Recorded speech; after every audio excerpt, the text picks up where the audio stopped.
شروع کرتی ہوں اللہ تعالیٰ کے نام سے جو بڑا مہربان اور نہایت رحم کرنے والا ہے۔ خواتین و حضرات، آج آپ کے حضور پیش ہے راجندر سنگھ بیدی کا لکھا ایک بہت ہی پیارا افسانہ جس کا عنوان ہے گرہن۔ آئیے سماعت فرمائیے مصنف کی کہانی میری زبانی۔ روپو، شبو، کتھو اور منا، ہولی نے اساڑی کے کائستوں کو 4 بچے دیے تھے اور 5واں چند ہی مہینوں میں جننے والی تھی۔ اس کی آنکھوں کے گرد گہرے سیاہ حلقے پڑنے لگے، گالوں کی ہڈیاں ابھر آئیں اور گوشت ان میں پچھک گیا۔ وہ ہولی جسے پہلے پہل میاں پیار سے چاند رانی کہہ کر پکارا کرتی تھی اور جس کی صحت اور سندرتا کا رسیلہ حاسد تھا، گرے ہوئے پتے کی طرح زرد اور پسمردہ ہو چکی تھی۔ آج رات چاند گرہن تھا۔ سر شام چاند گرہن کے زمرہ میں داخل ہو جاتا ہے۔ ہولی کو اجازت نہ تھی کہ وہ کوئی کپڑا پھاڑ سکے، پیٹ میں بچے کے کان پھٹ جائیں گے۔ وہ سی نہ سکتی تھی، منہ سلا بچہ پیدا ہوگا۔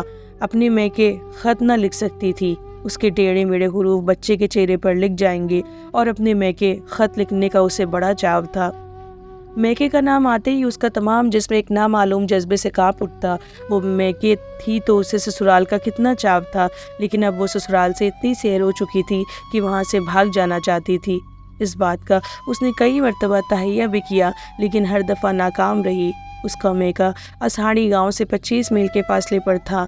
سمندر کے کنارے ہر پھول بندر پر شام کے وقت اسٹیمر لانچ مل جاتا تھا اور ساحل کے ساتھ ساتھ 1.5-2 گھنٹے کی مسافت کے بعد اس کے میکے گاؤں کے بڑے مندر کے زنگ خوردہ فلس دکھائی دینے لگتے۔ آج شام ہونے سے پہلے روٹی چوکا برتن کے کام سے فارغ ہونا تھا۔ میاں کہتی تھی گرہن سے پہلے روٹی وغیرہ کھا لینی چاہیے، ورنہ ہر حرکت پیٹ میں بچے کے جسم و تقدیر پر اثر انداز ہوتی ہے۔ گویا وہ بدزیب فراخ نتنوں والی ہٹیلی میاں اپنی بہو حمیدہ بانو کے پیٹ سے کسی اکبر اعظم کی متوقع ہے۔ 4 بچوں، 3 مردوں، 2 عورتوں، 4 بھینسوں پر مشتمل بڑا کنبہ اور اکیلی ہولی۔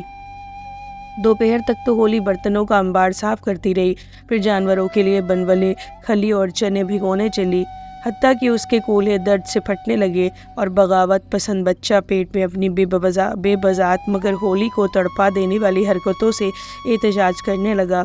ہولی شکست کے احساس سے چوکی پر بیٹھ گئی، لیکن وہ بہت دیر تک چوکی یا فرش پر بیٹھنے کے قابل نہ تھی، اور پھر میاں کے خیال کے مطابق چوڑی چکلی چوکی پر بہت دیر بیٹھنے کے سے بچے کا سر چپٹا ہو جاتا ہے۔ مونڈھا ہو تو اچھا ہے۔ کبھی کبھی ہولی میاں اور کائستوں کی آنکھ بچا کر گھاٹ پر سیدھی پڑ جاتی اور ایک شکم پر کتیا کی طرح ٹانگوں کو اچھی طرح سے پھیلا کر جما ہی لیتی، اور پھر اسی وقت کانپتے ہوئے ہاتھ سے اپنے ننھے سے دوزخ کو سہلانے لگتی، یہ خیال کرنے سے کہ وہ ستیل کی بیٹی ہے۔ وہ اپنے آپ کو روک نہ سکتی تھی۔ ستیل سارنگ دیو گرام کا ایک متمول ساہوکار تھا اور سارنگ دیو گرام کے نواح کے 20 گاؤں کے کسان اس سے بیاج پر روپیہ لیتے تھے۔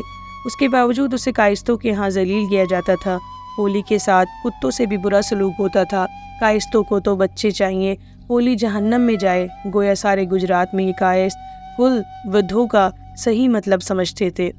ہر سال 1.5 سال بعد وہ ایک نیا کیڑا گھر میں رینگتا ہوا دیکھ کر خوش ہوتے تھے، اور بچے کی وجہ سے کھایا پیا ہولی کے جسم پر اثر انداز نہیں ہوتا تھا۔ شاید اسے روٹی بھی اسی لیے دی جاتی تھی کہ پیٹ میں بچہ مانگتا ہے، اور اسی لیے اسے حمل کے شروع میں چاٹ اور اب پھل آزاد نہ دیے جاتے تھے۔ دیور ہے تو وہ الگ پیٹ لیتا ہے، ہولی سوچتی تھی، اور ساس کے کوسنے پر مار پیٹ سے کہیں برے ہیں، اور بڑے کائست جب ڈانٹنے لگتے ہیں تو پاؤں تلے سے زمین نکل جاتی ہے۔ ان سب کو بھلا میری جان لینے کا کیا حق ہے؟ رسیلہ کی بات تو دوسری ہے۔ شاستروں نے اسے پرماتما کا درجہ دیا ہے، وہ جس چھری سے مارے اس چھری کا بھلا، لیکن کیا شاستر کسی عورت نے بنائے ہیں؟ اور میاں کی تو بات ہی علیحدہ ہے۔ شاستر کسی عورت نے لکھے ہوتے تو وہ اپنی ہم جنس پر اس سے بھی زیادہ پابندی عائد کرتی۔ راہو اپنے نئے بھیس میں نہایت اطمینان سے امرت پی رہا تھا۔ چاند اور سورج نے وشنو مہاراج کو اس کی اطلاع دی، اور بھگوان نے سدرشن سے راہو کے 2 ٹکڑے کر دیے۔ اس کا سرا در ڈھر دونوں آسمان پر جا کر راہو اور کیتو بن گئے۔ سورج اور چاند دونوں اس کے مقروض ہیں۔ اب وہ ہر سال 2 مرتبہ چاند اور سورج سے بدلہ لیتے ہیں، اور ہولی سوچتی تھی بھگوان کے کھیل بھی نیارے ہیں، اور راہو کی شکل کیسی عجیب ہے، ایک کالا سا راکشس